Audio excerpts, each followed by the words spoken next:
কিন্তু এই ফ্যাসিস্ট আওয়ামী সরকারের দোসররা, এই সাদপন্থীরা বারবার শুধু চেষ্টা চালাচ্ছে কিভাবে তারা ওলামায়ে কেরামের ইজতেমায় হট্টগোল সৃষ্টি করবে। এখন আমরা প্রথম ইজতেমা করব, ওরা এখানে ইজতেমা করতে পারবে না, দ্বিতীয় ইজতেমা করবে, জোর করতে পারবে না, এই সিদ্ধান্ত হয়েছে সরকারের সাথে। এখন ওরা প্রশাসনকে যেভাবে কনভিন্স করে ওরা মাঠের ভিতরে ঢুকতেছে, দিনে রাত্রে এরকম আমাদেরকে পাহারার যে সাথীরা থাকে তাদেরকে এরকম ডিস্টার্ব করতেছে, রাত্রে ওরা লাঠিসোঁটা নিয়ে আক্রমণ করতেছে, মাঠের ভিতরে ঢুকতেছে।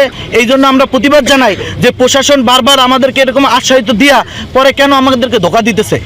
কাজ করত অবস্থায় অনেক সাথীদেরকে আহত করছিল, প্রায় 5,500 মতো, এবং একজন ভাই শহীদ হয়ে গেছিল।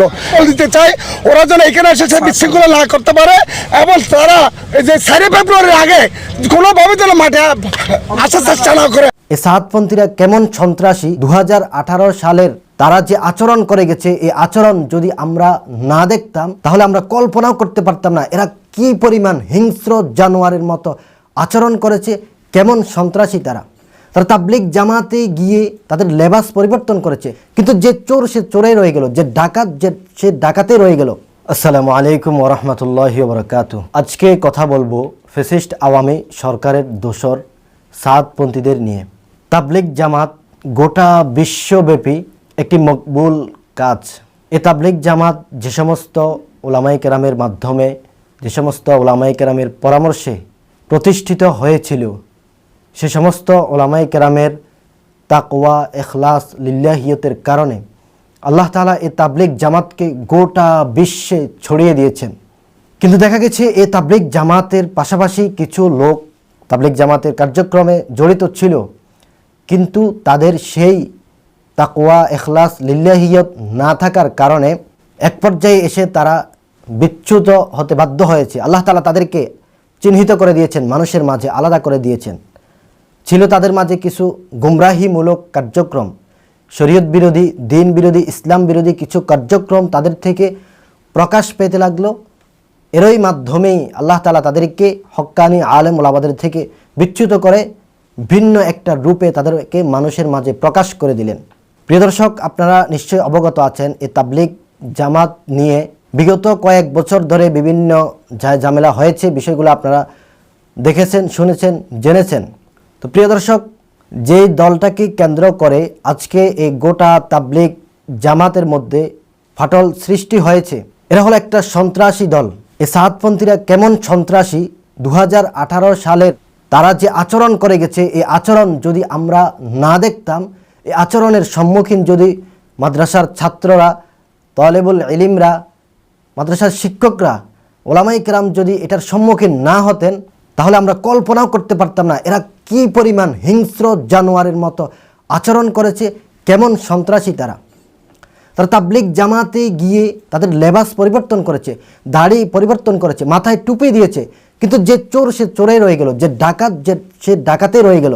শুধুমাত্র পরিবর্তন হয়েছে তাদের লেবাসটা।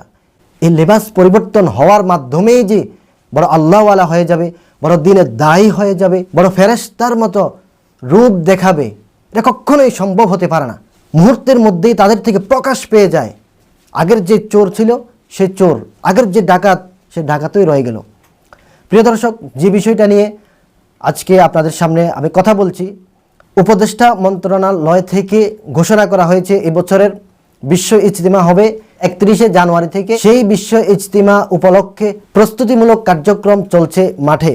কিন্তু এই ফ্যাসিস্ট আওয়ামী সরকারের দোসররা, এই সাদপন্থীরা বারবার শুধু চেষ্টা চালাচ্ছে কিভাবে তারা ওলামায়ে কেরামের ইজতেমায় হট্টগোল সৃষ্টি করবে। তারা ইজতেমার মাঠের বিভিন্ন গেট দিয়ে আক্রমণের চেষ্টা চালাচ্ছে, বিভিন্নভাবে সেখানে ভিতরে প্রবেশের চেষ্টা চালাচ্ছে।